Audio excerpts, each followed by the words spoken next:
Welcome back to my channel, guys. Let us see the funniest and most popular insults used in Igbo and their meanings. Let's start. Number one is Mechie ọnụ gị.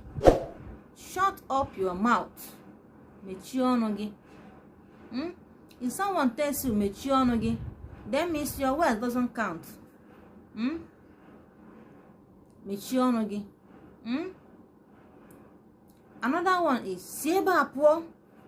Si ebe a pụọ, my friend. Si ebe a pụọ. Get out from here.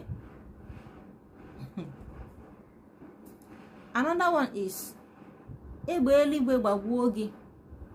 Egbe eluigwe gbagbuo gị. O nwere ndị bụ imetụ ofu ihe ha sị egbe eluigwe gbagbuo gị. Oge ọbụla egbe eluigwe gbagbuo gị. O nwere ndị ọkado so na bekee. Thunder fire you there. Thunder fire you there.